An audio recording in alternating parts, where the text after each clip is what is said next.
আসসালামু আলাইকুম প্রিয় বন্ধুরা, আশা করি সকলেই ভালো আছেন। আজকের ভিডিওটি হবে ১৯তম নিবন্ধনকে কেন্দ্র করে। কেননা ১৯তম নিবন্ধনে মূলত অনেক কিছুই পরিবর্তন হতে চলেছে। সেই পরিবর্তনগুলো কী কী হচ্ছে, কিভাবে পরীক্ষা হবে, সব কিছু মিলেই মূলত আজকের ভিডিওটিতে যেগুলো আলোচনা করা হবে সেগুলো হচ্ছে, ১ নম্বরে হলো আপনার প্রিলি পরীক্ষার মার্কস ডিস্ট্রিবিউশনে পরিবর্তন, ২ নম্বরে হচ্ছে সার্কুলার পদ্ধতি, ৩ নম্বর আলোচনা হবে বয়স জটিলতা, ৪ নম্বরে আলোচনা করা হবে সনদ ব্যবস্থা বাতিল নিয়ে, ৫ নম্বরে হবে ৪০ নম্বরে পাস থাকবে কিনা সেটা নিয়ে, এরপরে ৬ নম্বরে হবে আপনার শূন্যপদের ভিত্তিতে নিয়োগ, ৭ নম্বরে হচ্ছে সাবজেক্ট ভিত্তিক শূন্যপদ, অটো এমপিও ব্যবস্থা এবং ভিন্ন ভিন্ন প্রশ্নে ভিন্ন ভিন্ন সময়ে ৩ ধাপে মূলত পরীক্ষা অনুষ্ঠিত হবে। এ সকল বিষয় নিয়ে মূলত আজকের ভিডিওটি। যারা আমার চ্যানেলটিতে নতুন অথবা পেজ বা গ্রুপে নতুন, তারা অবশ্যই জয়েন করবেন গ্রুপে অথবা পেজটিতে লাইক দিবেন এবং ইউটিউব চ্যানেলে সাবস্ক্রাইব করে সাথেই থাকুন। বন্ধুরা, আপনারা জানেন গত যে নিবন্ধন পরীক্ষাগুলো অনুষ্ঠিত হয়েছে বা 18তম অনুষ্ঠিত হবে, এগুলোতে কিন্তু প্রিলিমিনারি অ্যাট ফার্স্ট নেওয়া হয় 100 নম্বরের। এই 100 নম্বরের প্রিলির মধ্যে আপনার পাস হলো 40% নাম্বার বা 40 নম্বর পাইলেই কিন্তু সকল বিষয়ে পাস। এরপর অনুষ্ঠিত হয় রিটেন পরীক্ষা অনুষ্ঠিত হয় 100 নম্বরের, যেটা মূলত নিজ নিজ সাবজেক্টে মূলত পরীক্ষাটি অনুষ্ঠিত হয়েছে। কিন্তু এবার থেকে মূলত সামাজিক বিজ্ঞান যারা অনুষদ রয়েছেন তাদের সবগুলো সাবজেক্ট মিলেই মূলত এই পরীক্ষাটি অনুষ্ঠিত হবে। এখানে পাস নম্বর আপনার থাকে মূলত 60 থেকে 70-এর মধ্যে যদি পায় সামাজিক বিজ্ঞান অনুষদ, তাহলে তাদের পাস চলে আসে। এবং অন্যান্য সাবজেক্ট যেগুলো রয়েছে, বাংলা, তারপরে আপনার ভৌত বিজ্ঞান, ফিজিক্স বা আইসিটি, এগুলোতে আপনার 40 থেকে 50 যদি নম্বর পায় তাহলে কিন্তু পাস চলে আসে। আবার অনেক সাবজেক্ট রয়েছে যেগুলোতে 70+ নম্বর ছাড়া কিন্তু পাস আসে না। এরপরে অনুষ্ঠিত হয় ভাইবা। এই ভাইবাতে আপনার 20 নম্বর থাকে। 20 নম্বরের মধ্যে এখানে কম বেশি আপনার 15 থেকে 19 এরকম মার্কস কিন্তু পেয়ে যায়। কিন্তু এটা মূলত যে এরপরে গণবিজ্ঞপ্তি অনুষ্ঠিত হয়, এই গণবিজ্ঞপ্তিতে মূলত জব হয়। এই গণবিজ্ঞপ্তিতে কিন্তু ভাইবা নম্বরের প্রয়োজন পড়ে না। এখানে রিটেন পরীক্ষার যে নম্বরটা, এটাই হলো গুরুত্বপূর্ণ। এই রিটেন নম্বরের ভিত্তিতেই মূলত চাকরি হয়। আর বর্তমান সময় দেখা যাচ্ছে যে গণবিজ্ঞপ্তিতে যারা অ্যাপ্লিকেশন করে তাদের কোনো ধরনের সমস্যা না থাকলে 100%ই কিন্তু জব হয়ে যায়। কিন্তু 19তম নিবন্ধন থেকে এই নিয়োগ প্রক্রিয়া সম্পূর্ণ ভিন্ন হতে চলেছে, যেটা আমরা এনটিআরসির মাধ্যমে জানতে পেরেছি বা বিভিন্ন সোর্সের মাধ্যমে জানতে পেরেছি যে 19তম নিবন্ধন থেকে নিয়োগ প্রক্রিয়া মূলত পুরোপুরি চেঞ্জ হয়ে যাচ্ছে। যদিও এটা কোনো লিখিত এখন পর্যন্ত কোনো ধরনের বিজ্ঞপ্তি দেয়নি বা নোটিশ দেয়নি, কিন্তু মৌখিকভাবে তারা জানিয়েছে যে 19তম নিবন্ধন থেকে নিবন্ধনের যে নিয়োগ প্রক্রিয়া সেটা চেঞ্জ হয়ে যাবে। আসলে কি কি পরিবর্তন হবে সেটা নিয়ে মূলত শর্টকাট ভিডিও করতেছি। বন্ধুরা, সর্বপ্রথম একটা বিষয়, যে 1 নম্বর যে বিষয়টা, সেটা হলো প্রিলিমিনারি পরীক্ষার মার্কস ডিস্ট্রিবিউশন। অর্থাৎ প্রিলি যে পরীক্ষাটি ছিল 100 নম্বর, সেখানে পাস নম্বর ছিল 40। এটার কিন্তু একটা পরিবর্তন হতে চলেছে। কেমন পরিবর্তন সেটা আপনাদের বলি। যে প্রিলি পরীক্ষা মূলত 100 নম্বরের হইতো, সে পরীক্ষাটি ছিল মূলত বাংলাতে 20, ইংরেজিতে 20, অঙ্কে 20 এবং সাধারণ জ্ঞান 20। কিন্তু এই 19তম নিবন্ধন থেকে মূলত এটার যে মার্কসটা সেটা পরিবর্তন হয়ে চলেছে। এটা 25 নম্বর করে হবে। আর এখানে মূলত আপনাদের থাকবে বাংলা থাকবে 25, মানে 19তম নিবন্ধন থেকে। এরপরে ইংরেজি সাবজেক্টে থাকবে 25, ম্যাথে থাকবে আপনার 25, এবং আপনি যে বিষয় অধ্যয়ন করেছেন বা পড়েছেন আপনার নিজ সাবজেক্টে থাকবে 25 মার্কস।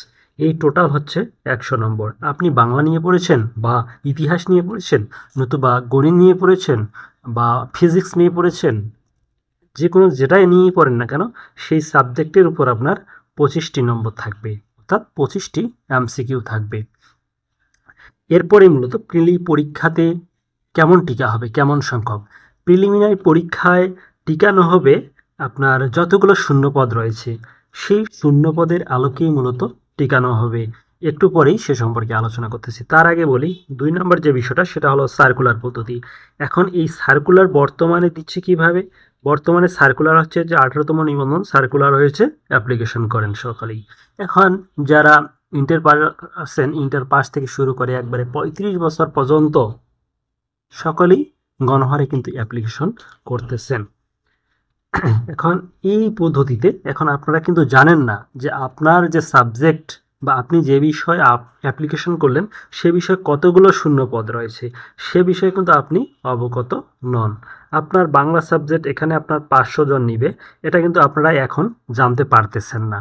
কিন্তু 19তম নিবন্ধন থেকে আপনি জানতে পারবেন যে আপনার বাংলা সাবজেক্টে 500, আপনার ইকোনমিক্স সাবজেক্ট অর্থনীতি সাবজেক্ট আপনার 200টি শূন্যপদ রয়েছে, অথবা ম্যাথ সাবজেক্ট আপনার 1000 শূন্যপদ রয়েছে, অথবা আপনার ফিজিক্স সাবজেক্ট সেখানে 2000 পদ শূন্য রয়েছে। এটা কিন্তু আপনারা জানতে পারতেছেন না 18তম বা এর আগে যে সার্কুলার ছিল। কিন্তু 19তম যে সার্কুলারটি হবে সে সার্কুলারে কিন্তু আপনারা জানতে পারবেন যে আপনার পদে কতগুলো ফাঁকা রয়েছে, তার ভিত্তিতে মূলত সার্কুলারগুলো প্রদান করা হবে। অর্থাৎ পিএসসি যেভাবে নিচ্ছে রেলওয়ে বা বর্তমান যে আপনার সমাজসেবা সমাজকর্মী পদে সার্কুলার দিয়েছে, ঠিক সেভাবে, অথবা বিসিএসে যে আপনার এডুকেশন ক্যাডারে যেগুলো নেয় সেগুলো কিন্তু দেখা যায় যে আপনার সাবজেক্টে কতগুলো শূন্য পদ রয়েছে, সেভাবেই কিন্তু আপনাদের উল্লেখ করে মূলত সার্কুলারটি প্রকাশিত হবে।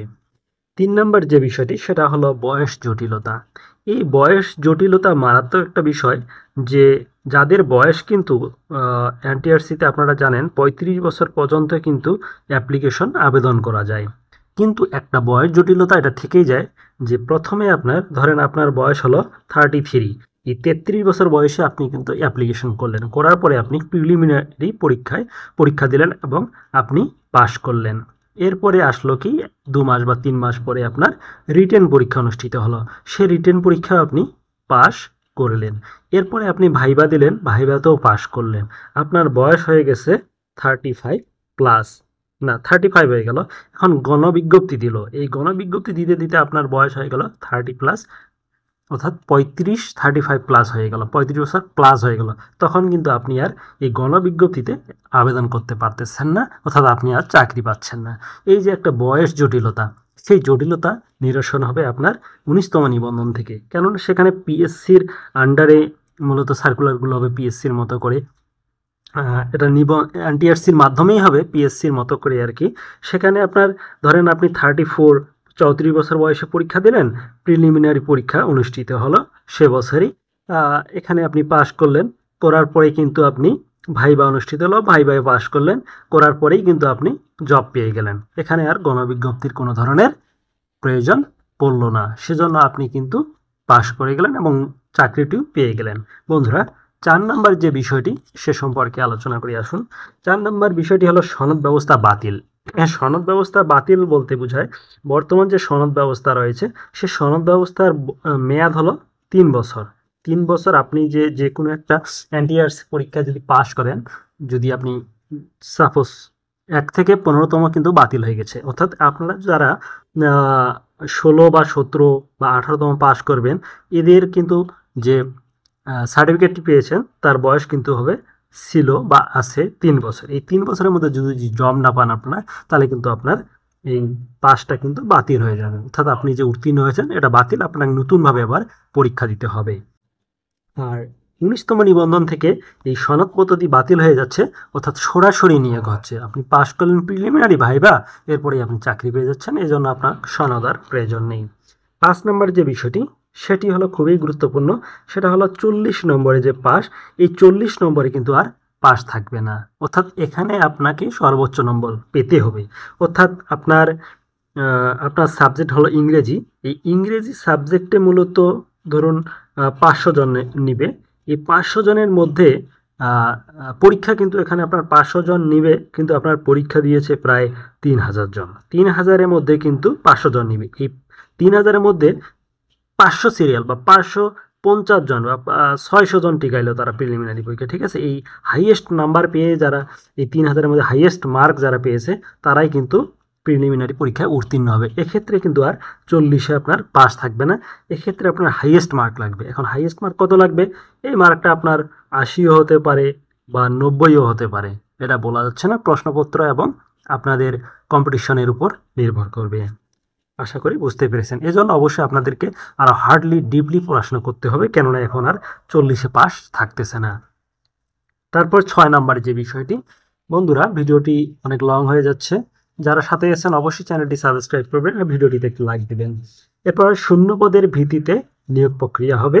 শূন্যপদের ভিত্তিতে সেটা আগেই আলোচনা করেছি। এরপরে সাবজেক্ট ভিত্তিক শূন্যপদ, সেটাও আলোচনা করে দিয়েছি। অটো এমপিও ব্যবস্থা, বর্তমান যে এমপিও ব্যবস্থা আছে সেখানে আপনারা জানেন এই এমপিও ব্যবস্থা অর্থাৎ চাকরি পাওয়ার পরে কিন্তু এমপিও করতে কিন্তু অনেক টাকা খরচ হয়, প্লাস অনেক দৌড়ঝাঁপ করতে হয়, অনেক ভেজাল করতে হয়, সেটা জানেন। কিন্তু 19তম নিবন্ধন থেকে এটা অটো এমপিওভুক্ত হয়ে যাবে, এখানে আপনাদের 1 টাকাও আর খরচ করতে হবে না। তারপর হলো পরীক্ষা পদ্ধতি। এখানে 3 ধরনের আছে, যেহেতু স্কুল 1, স্কুল 2 এবং কলেজ, সেজন্য 3টি ভিন্ন ভিন্ন প্রশ্নপত্রের 3টি ভিন্ন ভিন্ন টাইমে অর্থাৎ প্রথম, দ্বিতীয়, তৃতীয় ধাপে এভাবে আলাদা আলাদা ডেটে মূলত পরীক্ষা অনুষ্ঠিত হবে। সেক্ষেত্রে আপনারা 3টি ধাপেই মূলত পরীক্ষায় অংশগ্রহণ করতে পারবেন এবং চেষ্টা করতে পারবেন চাকরির জন্য। আশা করি ভিডিওটি আপনাদের ভালো লাগবে। আর একটি কথা, এই আমি যে পরীক্ষা পদ্ধতিটা বললাম এটা হওয়ার সম্ভাবনা 90% রয়েছে, কেননা এটা নিয়ে আলোচনা চলতেছে।